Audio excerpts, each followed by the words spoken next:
personas,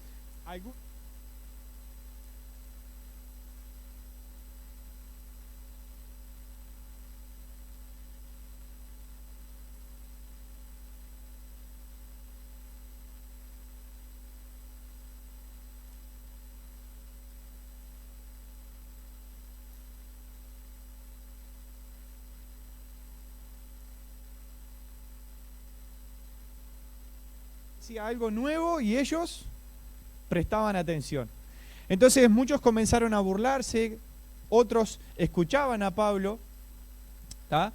Y otros que no se burlaban ni nada, escuchaban con atención y creían a lo que Pablo les estaba enseñando. Creían en el Señor Jesucristo y comenzaban a seguir a Pablo. Bueno, Pablo se va de ahí, llega a Corinto. En Corinto se encuentra con Aquila y Priscila, este matrimonio que estaban allí, que habían salido de Italia y venían huyendo y llegaron allí a Corintio, donde se encuentran con Pablo y como armaban carpas, tenían el mismo oficio, se quedaron juntos, permanecieron juntos y mientras tanto Pablo iba a la sinagoga, predicaba, enseñaba allí y muchos se iban convirtiendo, muchos iban creyendo en el Señor Jesús. Y eso lo vemos allí en Hechos capítulo 18. Ustedes pueden leerlo tranquilos en su casa, igual a los de Berea, y estudiarlo y estar conociendo un poco más.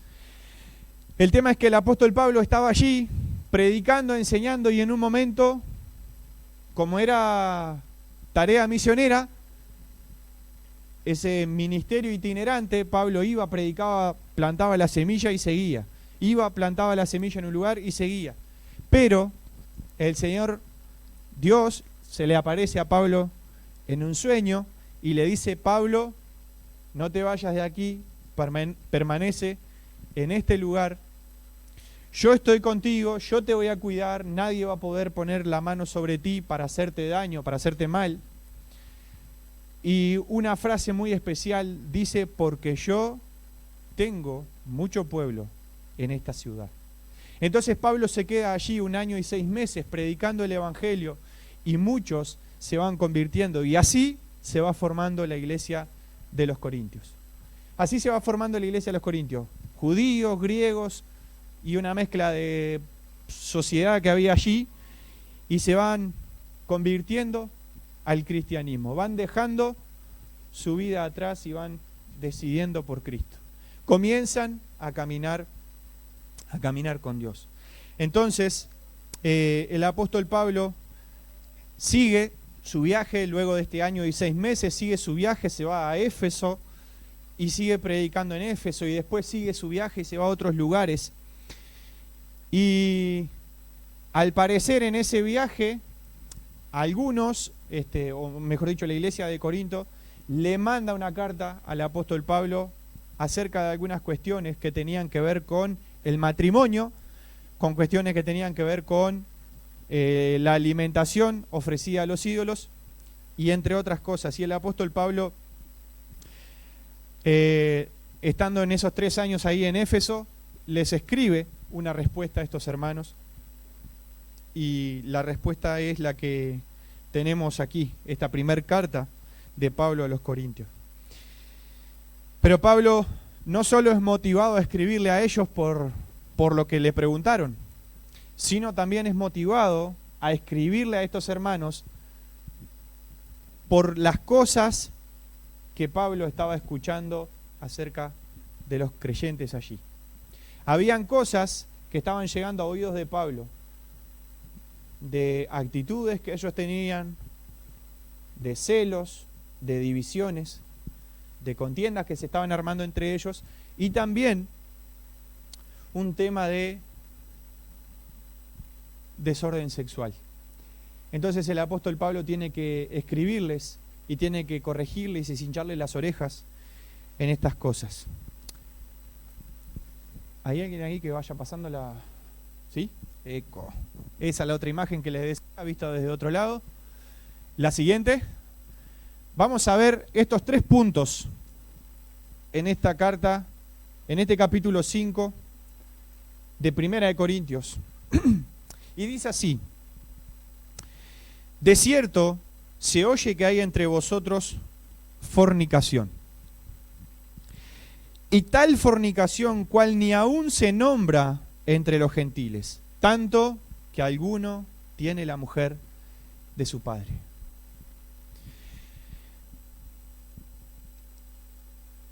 Yo no sé si ustedes han visto el hilo conductor que Pablo viene trayendo.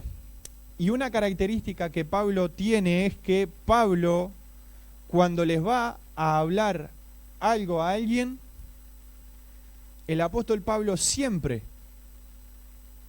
tiene como costumbre mencionarle las cosas buenas que esa persona o que esa iglesia tiene, y después menciona lo que está mal. Pero no solo menciona lo que está mal, sino además da herramientas para solucionar eso que está mal. Entonces el apóstol Pablo en esta carta va frontal y le dice: de cierto se oye que hay entre vosotros fornicación.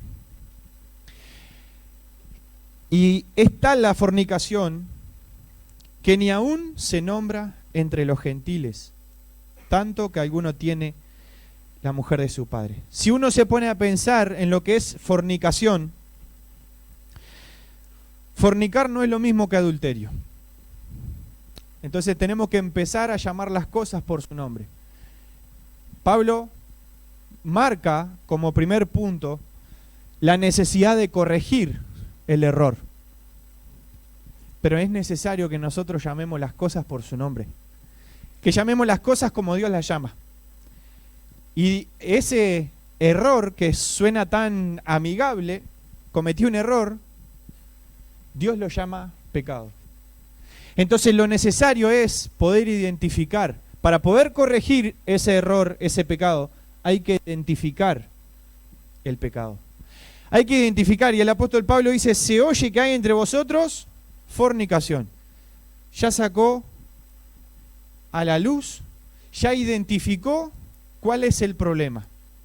Hay fornicación. Hay personas que están teniendo relaciones sexuales sin estar casados. Esa es la fornicación. Tener relaciones sexuales sin estar casados. Diferente es al adulterio, que el adulterio se trata de cuando hay dos personas, las relaciones sexuales se tienen entre dos personas, ¿no? Entonces, esas personas no están casadas entre sí. Un hombre va a tener relaciones sexuales con otra mujer que no es su esposa. El adulterio se trata de sexo, relaciones sexuales extramaritales, fuera del matrimonio. Entonces, lo primero que tenemos que hacer es identificar y saber qué es una cosa y qué es otra. El apóstol Pablo tiene que ir directo y decirle: esto es lo que hay entre ustedes. Pero no solo le dice eso. Ahora, nosotros podríamos pensar y mirar, porque lo que la carta va a seguir tratando, o lo que el capítulo, mejor dicho, va a seguir tratando, es acerca de este pecado que hay en la iglesia. El pecado que está en la iglesia. Y yo no sé qué es peor, si el pecado oculto, porque saben que hay pecado oculto, ¿no?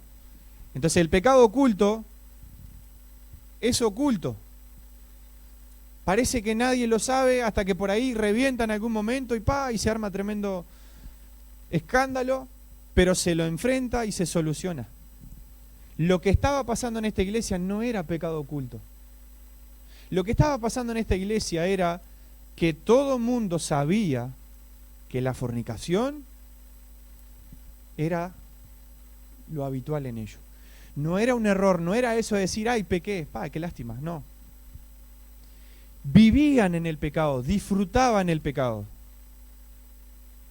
Tanto es que el apóstol Pablo tiene que seguir la carta y le dice: y vosotros, dice el versículo 2, estáis envanecidos. Están envanecidos. Dice: ¿no deberías más bien haberos lamentado, para que fuese quitado de en medio de vosotros el que cometió tal acción? Pablo les está preguntando, a ver, muchachos, para decirlo más así, a ver, ustedes piensen en lo que están haciendo. Hay fornicación en la iglesia. La iglesia está contaminada por este pecado, que ya está identificado. Hay que llamarlo como Dios lo llama. Hay que corregirlo, hay que sacar el pecado. ¿Ustedes qué están haciendo? En vez de sacar el pecado de la iglesia, en vez de sacar eso que se está haciendo mal, sacar a la persona que está haciendo eso, ustedes le están pasando la mano en el lomo. Pobrecito, cometió un error. Pobrecito, falló.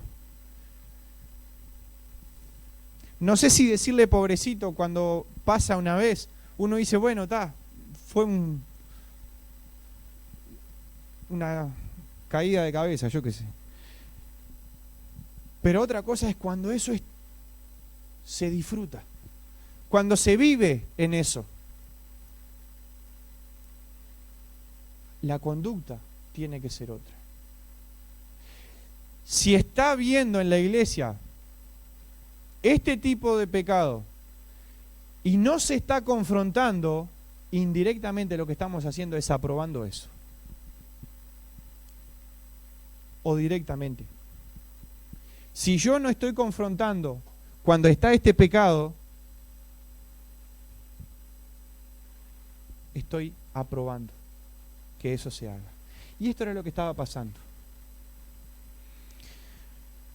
Ustedes recordarán otros pasajes que habla que la fornicación o el adulterio es un pecado ¿contra qué? Contra el cuerpo. Contra el propio cuerpo. Pero no es solo contra mi cuerpo. Es contra el cuerpo de la iglesia de Dios. Es mucho más grave. No digo que no sea grave el pecado de fornicación contra mi propio cuerpo. Estoy yendo en contra del cuerpo de Cristo. Estoy yendo en contra de la iglesia, de lo que Dios estableció y de lo cual Dios dice que la va a presentar a Él, el Señor Jesús dice que la va a presentar a Él mismo como una iglesia pura y sin mancha. Pero si hay fornicación, si hay pecado, no está siendo pura ni sin mancha. Entonces, toda acción tiene una reacción o tiene consecuencias. Todo pecado tiene consecuencias. Y la fornicación, el sexo desordenado, también tiene su consecuencia. Yo ponía por ahí, se oye que hay entre ustedes fornicación. Se oye. ¿Qué es lo que se vio afectado de esta iglesia? Su testimonio. El testimonio de la iglesia es afectado cuando en nuestra vida hay pecado. Déjenme ser más directo, cuando en tu vida, cuando en mi vida hay pecado, sea fornicación o sea cual sea, el testimonio de la iglesia se ve afectado. Se oye, es de público conocimiento lo que está haciendo, en este caso, estas personas. Eso es lo que Pablo les está diciendo. Yo no puedo creer lo que está pasando.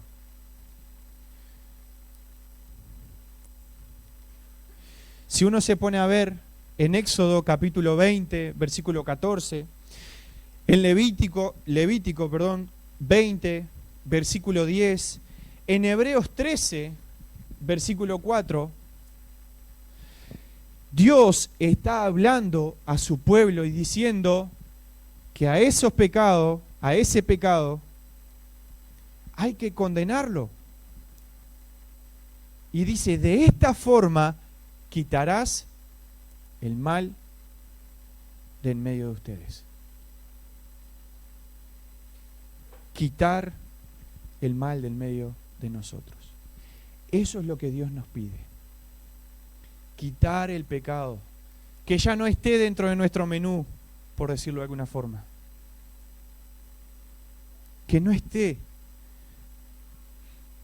Esa es la ley. Eso es lo que Dios manda. Cortar y tirar. Es así. Suene duro, suene... Es lo que Dios dice y es la ley de Dios. Después vamos a ver un poco más adelante lo que vivimos ahora. Si ustedes se ponen a pensar de este lado de la cruz, vivimos en lo que es la ley, se vivió lo que era la ley de Dios. Llegó Cristo y ¿qué hizo con la ley?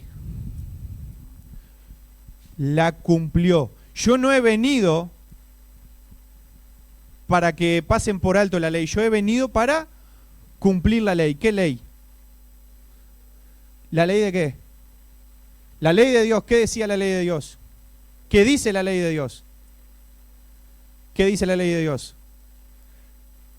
La ley de Dios dice que todos nosotros hemos pecado y que estamos lejos de Dios. Estamos destituidos de la gloria de Dios y que no hay solución para nosotros. Eso es lo que dice la ley de Dios. Pero cuando Cristo vino, se hizo uno como nosotros, ocupó nuestro lugar en la cruz, y esa paga del pecado fue sobre Él, para que nosotros tengamos ¿qué? Vida, vida eterna, vida en abundancia, y vivimos de este lado de la cruz. ¿En qué periodo? En la gracia de Dios. Pero porque la gracia abundó, no tiene que abundar el pecado en nosotros. Es lo que Pablo dice. ¿Qué pues? Como la gracia abundó, ¿sobreabundó el pecado? Cuando sobreabundó el pecado en nosotros, la gracia de Dios ha sobreabundado. Lo que está diciendo es que nosotros estábamos muertos en nuestros delitos y pecados. Estábamos lejos de Dios, había un castigo sobre nosotros, una condenación sobre nosotros. Pero el Señor Jesús, como dice ahí en Romanos, fue propicio. Fue el sacrificio aceptado por Dios a nuestro favor. Vivimos en la gracia, pero no abusemos de la gracia. No juguemos en la gracia. Ah, no, pero Dios es un Dios de misericordia, Dios me va a perdonar. Claro que sí. Pero Dios también es un Dios justo. Ahí está. Que uno diga, Dios me va a perdonar, sí.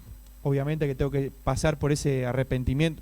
Confesión, arrepentimiento, un cambio de vida. Ahí Dios te va a perdonar, sí. Pero Dios es un Dios justo. No juguemos con el pecado. Gálatas 5, versículo 19.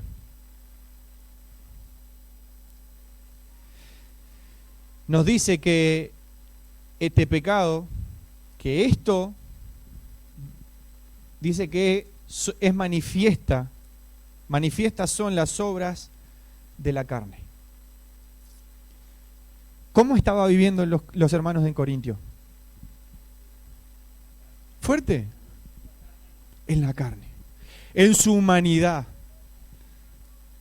Estaban viviendo en su humanidad. ¿Y de qué forma se manifestaba eso? Manifiestas son las obras de la carne, que son adulterio, fornicación, inmundicia, lascivia, idolatría, hechicerías, enemistades, pleitos, celos, ira, contienda, disensiones, herejías, envidias, homicidios, borracheras, orgías y cosas semejantes a estas. Ahora, ¿no hay entre nosotros al menos una de estas cosas?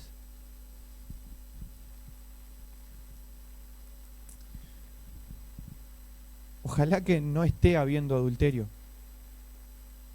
que tampoco esté habiendo fornicaciones, que tampoco esté habiendo lascivia, inmundicia. Pero lamentablemente muchas veces hay pleitos, hay celos, hay contiendas, hay envidia.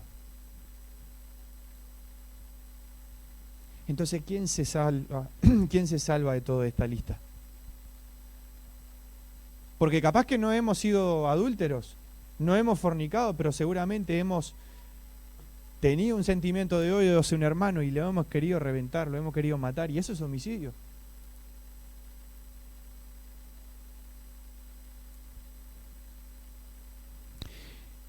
Con esto a lo que quiero ir es que porque el caso de pecado que se esté mencionando sea fornicación, no quiere decir, esto no es para mí.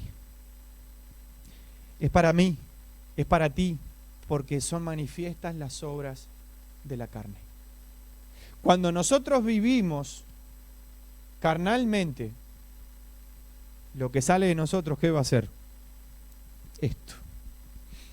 Esto y mucho más. Entonces, Efesios capítulo 5, versículo 3, dice: pero fornicación y toda inmundicia o avaricia ni aún se nombre entre ustedes. ¿Qué estaba pasando en la iglesia de Corintio? No solo se nombraba entre ellos, todo el mundo sabía lo que ellos hacían. Todo el mundo conocía su mala fama. Colosenses 3:5. Colosenses 3:5. Pablo aconseja a estos hermanos en Colosa y le dice: hagan morir lo terrenal en ustedes. Fornicación, impureza, pasiones desordenadas, malos deseos, avaricia, que es idolatría, cosas de las cuales la ira de Dios viene sobre los hijos de desobediencia. No vamos a escapar de la ira de Dios si permanecemos en estas cosas.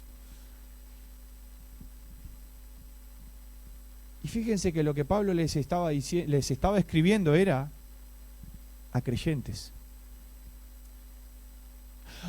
¿Cómo puede ser que creyentes estén en fornicación? Pablo les estaba escribiendo a creyentes. Entonces eso no nos exime a ninguno de nosotros. Cada uno de nosotros puede caer en lo mismo o peor. El que piense que está firme, mire que no caiga. No, a mí no me va a pasar. Prepárate. Prepárate.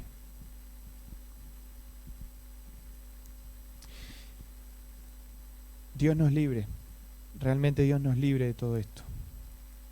Primera de Tesalonicenses, capítulo 4, versículo 3. La voluntad de Dios es vuestra santificación. Vamos de nuevo. La voluntad de Dios es vuestra santificación. Que os apartéis de fornicación. La voluntad de Dios es tu santificación, es mi santificación, y que yo me aparte del pecado.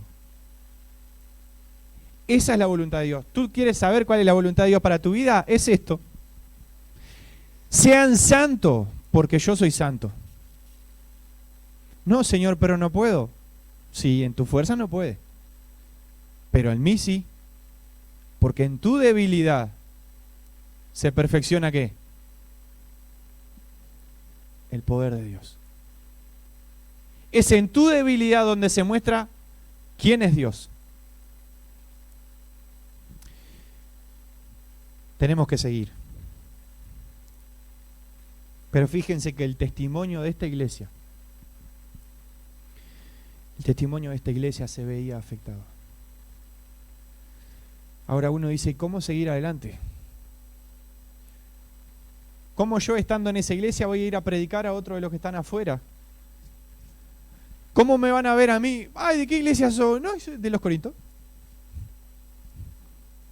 Listo, gracias. Paso.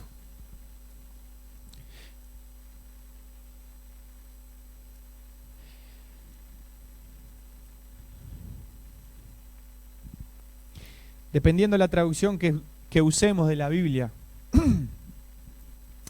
nos puede dar la idea que este caso de fornicación era un solo caso y el caso que menciona de este hombre que se acostaba con la mujer de su padre, o sea, con su madrastra. Pero si uno lo ve, mi punto de vista es este: de cierto se oye que hay entre vosotros fornicación. Y tal fornicación, cual ni aún se nombra entre los gentiles. Básicamente lo que está diciendo es, ni los de afuera se atreven a tanto. O sea, estaba el pecado de fornicación y ustedes se clavaban de cabeza más abajo.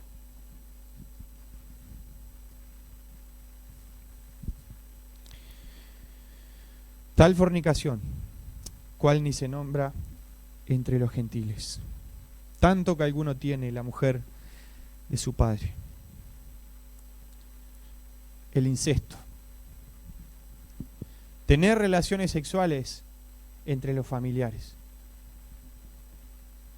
El incesto es con padre, con madre, con madrastra, con padrastro, con hermano, con primo, hasta la primer línea consanguínea.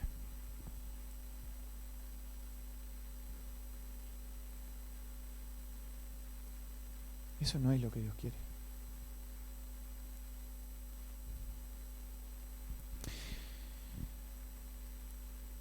Pero saben, Pablo tiene que hacer un llamado de atención y tiene que corregir ese error o ese pecado, tiene que identificar cuál es, más allá de que los corintios ya sabían qué era lo que estaban haciendo mal. Identificaron. Bueno, Pablo les dice, bueno, está bien, necesitan ayuda, yo se los resalto, fornicación es lo que ustedes están haciendo. Y Dios lo llama, Pablo lo llama como Dios quiere que se llame, eso es pecado.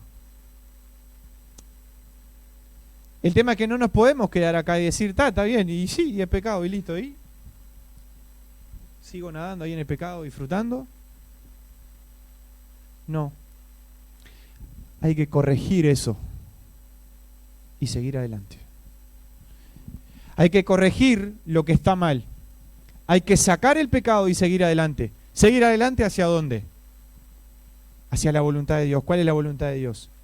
La santificación. Y eso es un proceso de cada día. Y cada día me voy a levantar y voy a pecar y me voy a levantar y voy a pecar. Pero tengo que cada día pecar menos. Separado para Dios. Eso es santificación. Que todo lo que pienso, que todo lo que hago, que todo lo que digo dé gloria a Dios. Y si algo que yo voy a hacer, o que voy a decir, o que estoy pensando no da gloria a Dios, ¿qué hago? La R de rapidísimo y rajo para atrás. No lo hago. Pero lo que Pablo le estaba pasando era el punto 2, la indignación. Pablo estaba indignado, le pesaba el pecado de la iglesia. Porque fíjense que lo que Pablo no les decía, pero muchachos, ustedes son nabos, fui a predicarles y me dejan regalado. Pablo no estaba diciéndoles eso. Pablo lo que está diciendo es, están manchando el cuerpo de Cristo. Están manchando la iglesia. Están ensuciando lo que Dios limpió. Están ensuciando aquello que Dios vino a buscar y a salvar.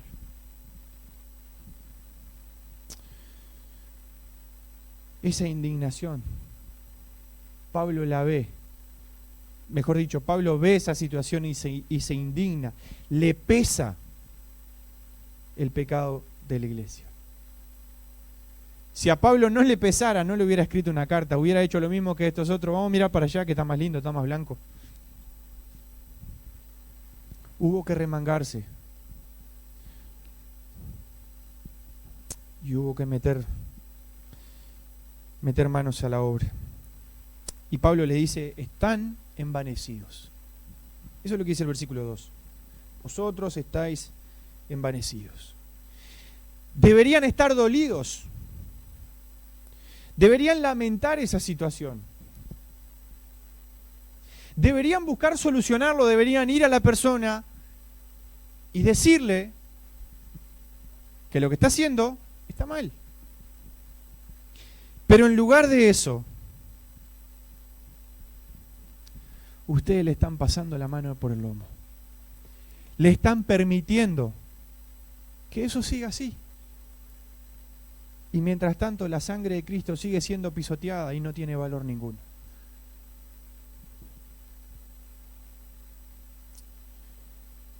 Era necesario que se tomaran acciones concretas para corregir eso. Y es lo que Pablo hace más adelante. Dice el versículo 3. Vuelvo al 2. Y vosotros estáis envanecidos. ¿No deberías más bien haberos lamentado para que fuese quitado de en medio de vosotros el que cometió tal acción? ¿Cuál es la primera sugerencia que Pablo les da? Sáquenlo. Está haciendo eso, sáquenlo. Ahora uno dice, qué duro es Pablo, ¿cómo va a ir de entrada así, meterle la pata en el pecho y sacarlo? Mi punto de vista personal es que para llegar hasta este punto, seguramente se pasaron por encima todo el proceso de que si un hermano está en falta, ¿qué dice Gálatas 6:1? Ustedes, que son espirituales, ¿qué tienen que hacer? Restaurarle. Ustedes, que conocen al Señor, ustedes que conocen lo que Dios dice, restáurenle. Restáurenle. Para evitar llegar hasta lo que Pablo les dice más adelante. Ustedes que son espirituales, ustedes que conocen al Señor, restáurenle.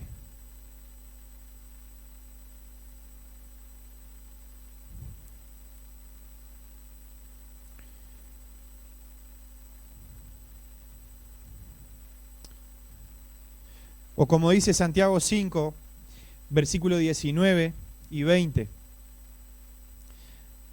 Vamos a ver ahí que la Biblia lo dice mejor a como yo lo digo. Hermanos, si alguno entre vosotros se ha extraviado de la verdad y a alguno le hace volver, sepa que el que haga volver al pecador del error de su camino, salvará de muerte su alma y cubrirá multitud de pecados. Entonces, para que Pablo llegue hasta el punto de decirle, quítenlo de entre ustedes, sáquenlo de la iglesia, a ese perverso, primero, quiero creer que primero se pasó por este paso. Se cumplieron esta serie de pasos. Fueron al hermano, lo confrontaron, le mostraron su error. El hermano no quiso.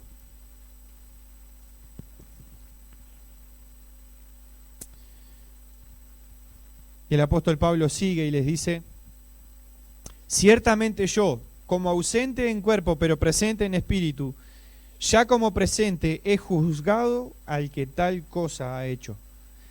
En el nombre de nuestro Señor Jesucristo, reunidos vosotros y mi espíritu, con el poder de nuestro Señor Jesucristo, el tal sea entregado a Satanás para destrucción de la carne, a fin de que el espíritu sea salvo en el día del Señor Jesús. Pablo tiene que ser directo. Básicamente lo que le está diciendo es, a ver, mijito, se te habló, se te exhortó, se te animó a que cambies, a que dejes el pecado de lado y persistes en lo mismo, hay que tomar decisiones drásticas. ¿Duele? Claro que sí. ¿Duele a la persona que tiene que ir a aconsejar? Duele. ¿Duele a la iglesia? Duele.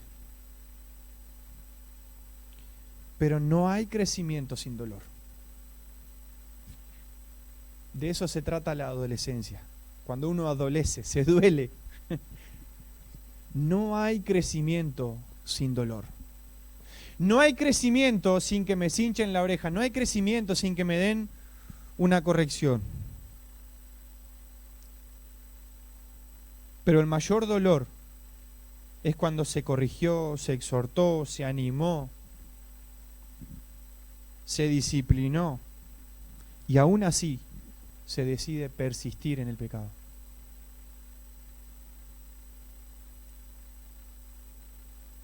Hay que cortar. Hay que cortar. Porque como sigue diciendo un poco más adelante, un poco de levadura leuda toda la masa. Si yo dejo que eso permanezca, una manzana podrida me pudre todo el cajón.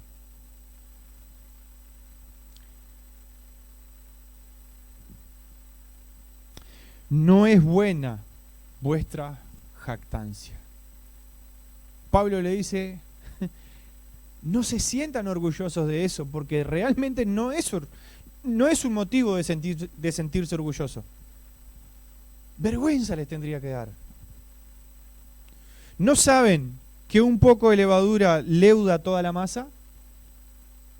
¿No saben que si dejamos que eso crezca, va a romper? Va a contaminar todo. Entonces la pregunta que nos tenemos que hacer es, ¿queremos que todo se contamine? ¿Queremos que todo se rompa? ¿Queremos ser culpables de que el pueblo de Dios se destruya? Estamos yendo en contra del cuerpo de Cristo. La ira de Dios estará sobre nosotros. Entonces Pablo le dice, limpiaos pues de vuestra vieja levadura, para que seáis nueva masa, sin levadura como sois, porque nuestra Pascua, que es Cristo, ya fue sacrificada por nosotros. Vivimos en el tiempo de la gracia, porque Cristo fue llevado a la cruz, fue sacrificado por nuestros pecados, por nuestras transgresiones, por nuestras rebeliones. Pero Cristo murió una vez y para siempre. No tengo que volver a matarlo ni... Pero cuando yo decido persistir en el pecado, el sacrificio ya fue hecho. Si yo decido seguir como estoy y no dejar el pecado atrás, no limpiarme de esa vieja levadura, no hay más sacrificio. No hay más sacrificio. Así que celebremos la fiesta, no con la levadura no con la vieja levadura, ni con la levadura de malicia y de maldad, sino con panes sin levadura, de sinceridad y de verdad. Tenemos que ser sinceros con nosotros mismos. Tenemos que examinarnos a nosotros mismos. Pero como nuestro corazón es engañoso y es perverso, tenemos que pedirle a Dios que nos examine. Entonces vamos como el salmista, examíname Dios, conoce mi corazón, pruébame y ve si hay en mí camino de perversidad y líbrame del camino ¿de qué? Y guíame por el camino eterno. Ahí está. Líbrame de maldad, del camino de maldad y guíame por el camino eterno, ¿no? Y eso es lo que tenemos que pedirle a Dios. Señor, yo no me estoy dando cuenta. Bueno, examíname. Pero cuando Dios te examine, gracias Señor, y me voy. Presta atención a lo que Dios te está diciendo. Lo que Dios te está mostrando que está mal, y deja de hacerlo. El que robaba, no robe más. El que comete adulterio, no adultere más. El que comete fornicación, no fornique más. Es eso lo que Dios quiere. Que dejemos el pecado de lado. Que vivamos vidas santas, que glorifiquen a Dios. Y que esto que tanto se oye no sea el pecado que se está divulgando, sino que pueda decir, aquel lugar, aquel hermano, aquella persona es luz en donde está. Aquella iglesia es luz donde está. Y que vean cómo nos tratamos entre nosotros y glorifiquen a Dios.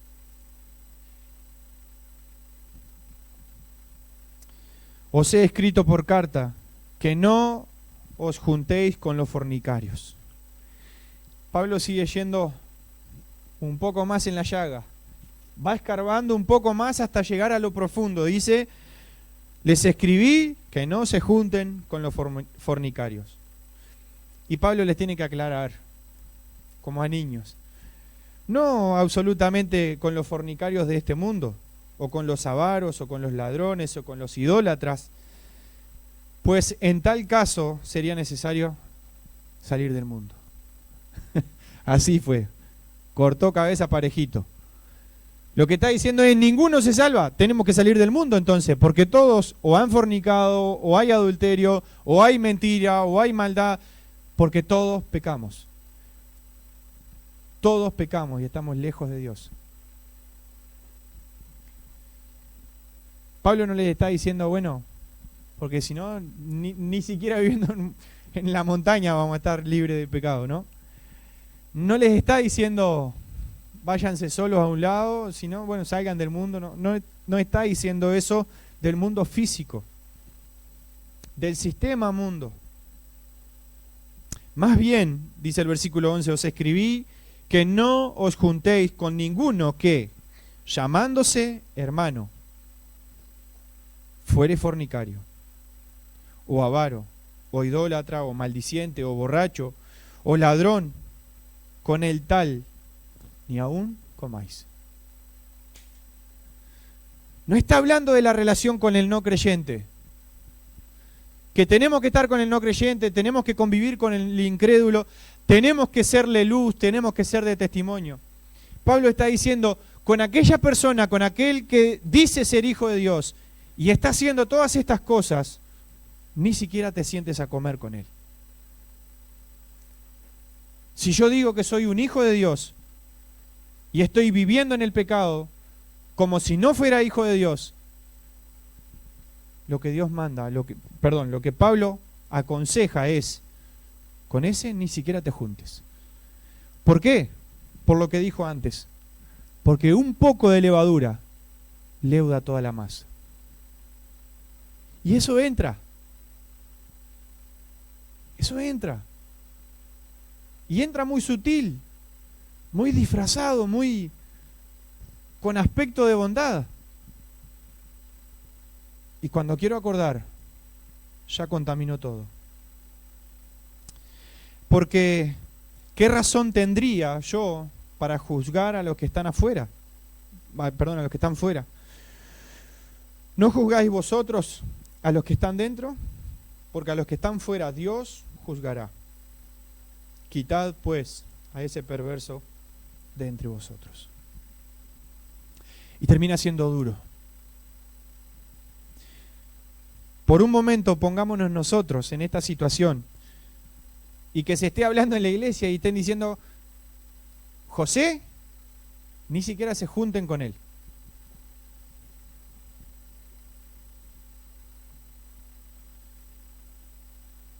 Está haciendo todo este desastre, ni siquiera se junten con él. No le manden ni un mensaje, déjenlo solo. No tengan contacto con él.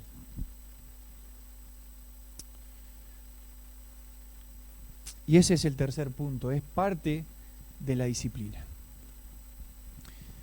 Es parte de la disciplina, no aquella disciplina cuando uno comete pecado, reconoce, se arrepiente y deja de hacerlo. Hay un proceso de disciplina que en esa disciplina hay restauración. No estoy hablando de esa disciplina. Estoy hablando de este tipo de disciplina cuando ya se te dijo, se te corrigió, se te exhortó, se te animó, pero tú dices, muchas gracias, pero yo voy a seguir haciendo lo que a mí se me antoja. En ese caso, está bien, ¿quieres hacer lo que a ti se te antoja? Permíteme que te abro la puerta. Y es duro. Y de esa forma hay que tratar a una persona que dice ser creyente, ser un hijo de Dios, pero vive peor a un incrédulo.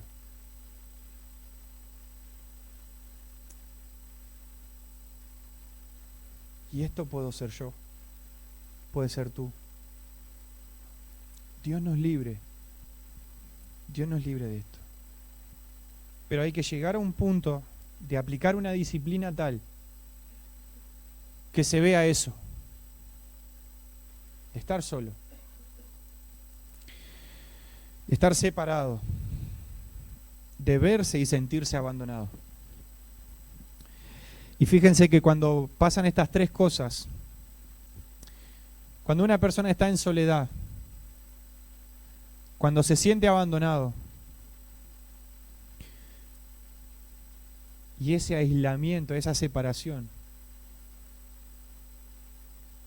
en algún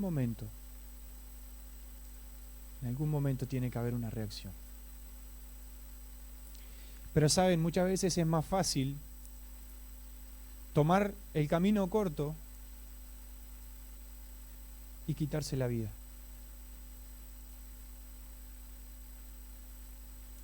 Antes que reconocer el pecado y venir a Dios.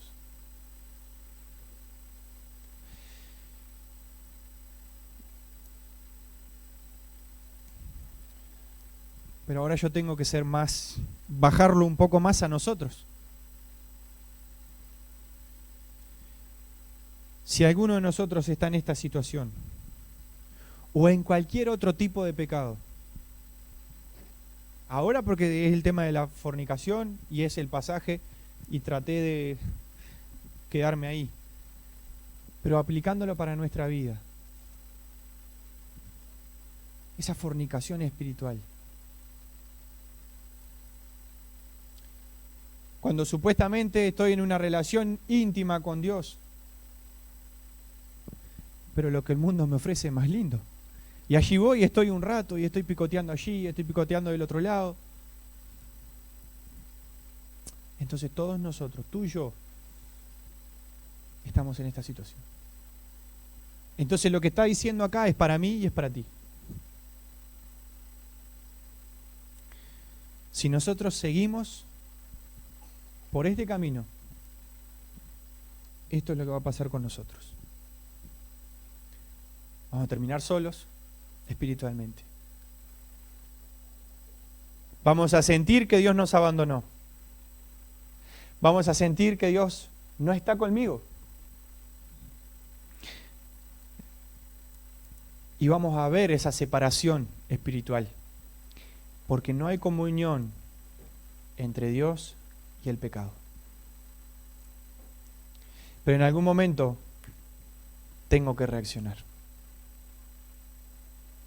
En algún momento tengo que dejar de lado el pecado y buscar a Dios, porque la voluntad de Dios es esa, es nuestra santificación.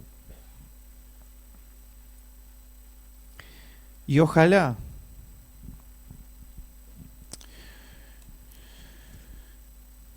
que hayan hermanos espirituales que cuando me vean en esa situación puedan venir y restaurarme. Ojalá yo pueda ser ese hermano espiritual que cuando te vea en esa situación de pecado yo pueda ir y restaurarte. Yo pueda ir y hacerte volver de ese mal camino. Tú puedas hacer lo mismo conmigo.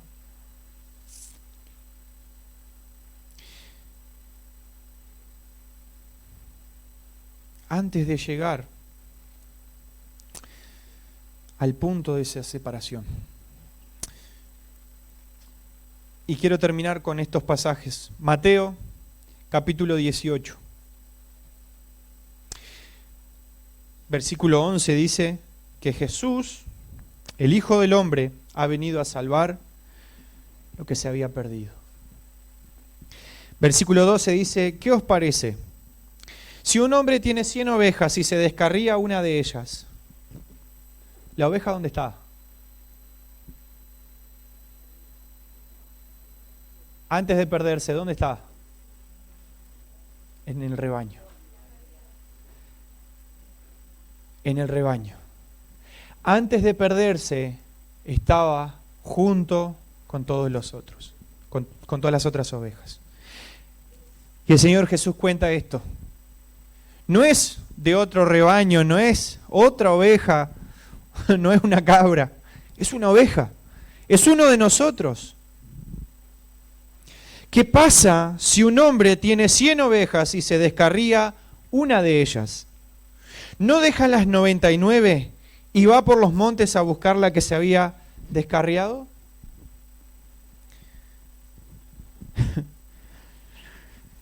Así no es la voluntad de vuestro Padre que está en los cielos, que se pierda uno de estos pequeños. Dios no quiere que ninguno se pierda.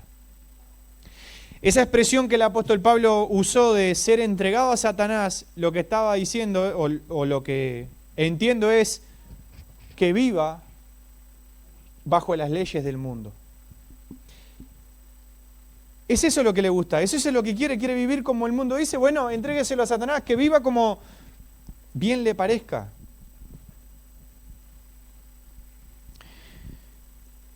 Esta oveja se descarrió.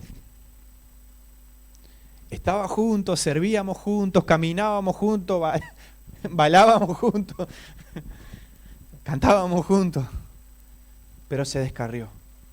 Por alguna razón perdió de vista al rebaño. Por alguna razón dejó de escuchar a su pastor. No fue el pastor que la descuidó.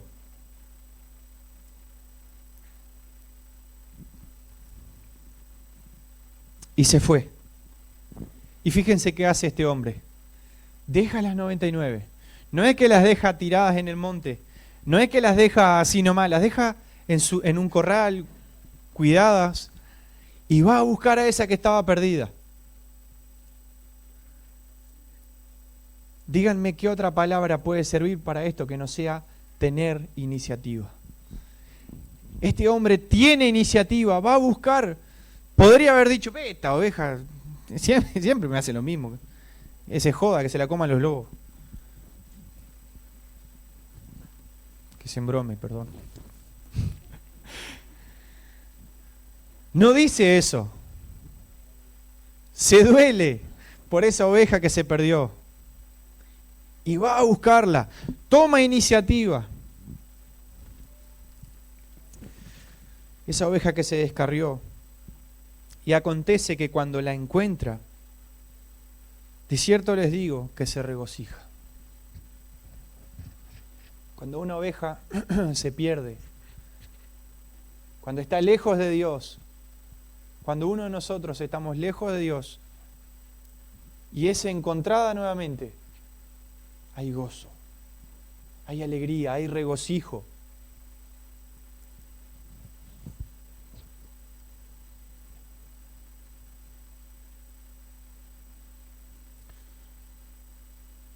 Se regocija más por aquella que por las 99 que no se descarriaron.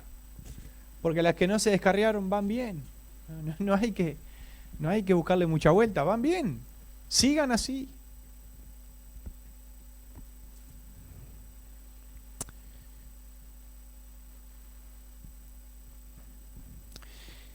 Y dice ahí, Jesús vino a salvar. Y si la encuentra, Él sale a buscar. Cuando la encuentra, hace el intento, trata de ir a buscarla. Se regocija.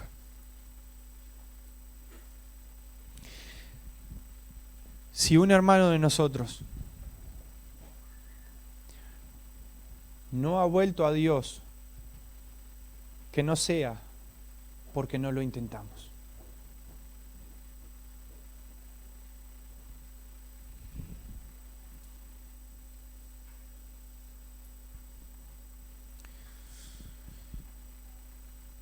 Si algún hermano no ha vuelto a Dios, que no sea porque no lo intentamos. Que no sea porque no fuimos a buscar a esa oveja 100. Que no sea porque que se embrome para que se fue. No.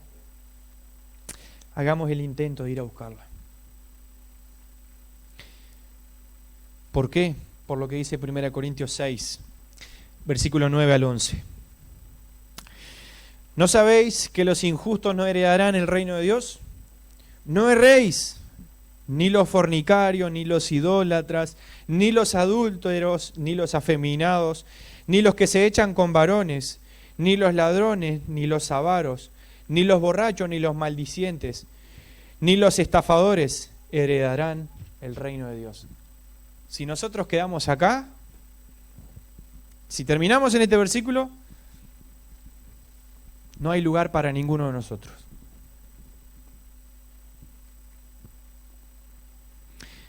Pero el apóstol Pablo sigue, versículo 11, y le dice, y esto que les mencioné antes, eran algunos de ustedes. Y esa es la palabra que tenemos que recalcar. Eran. Ya no son más. Se arrepintieron, dejaron de ser eso. Reconocieron su pecado delante de Dios. Eran. Quedó en el pasado. No hay que volver a eso. Si nosotros vamos a mirar nuestro pasado, que sea para dar gloria a Dios, de donde Dios nos sacó. Eso eran algunos de ustedes, mas ya habéis sido lavados. Ustedes ya han sido lavados. Pero no solo han sido lavados, han sido santificados.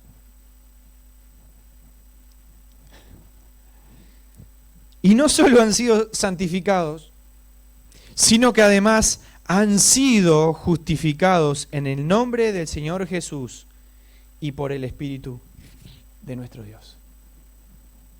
Hermano, tú y yo estábamos lejos de Dios,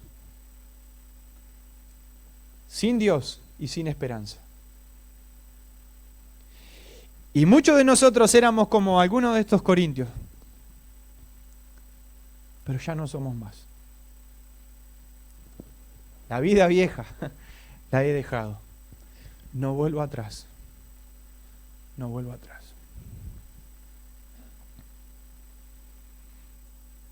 ¿Y de qué manera podemos ser lavados, santificados y justificados si no es por Cristo? El Hijo de Dios, el Cordero de Dios que quita el pecado del mundo, fue aquel que cargó todo eso en aquella cruz, que cargó mi pecado, que me lavó, que ya no hay pecado en mi contra, que ya la lista de pecados que Satanás estaba haciendo para acusarme ya no está más, porque Cristo la cargó y la llevó en aquella cruz y pagó por mi pecado. Y he sido santificado y Dios ya no me ve como me veía antes. Me ve en la posición de santo, porque Cristo me santificó. Por medio de su sangre, porque en la sangre de Jesús hay poder. Pero no solo eso, sino además me justificó. Me justificó. Cuando iba a ser bajado el martillo para condenarme, el Señor dijo: no, yo pagué por él. No hay culpa contra él.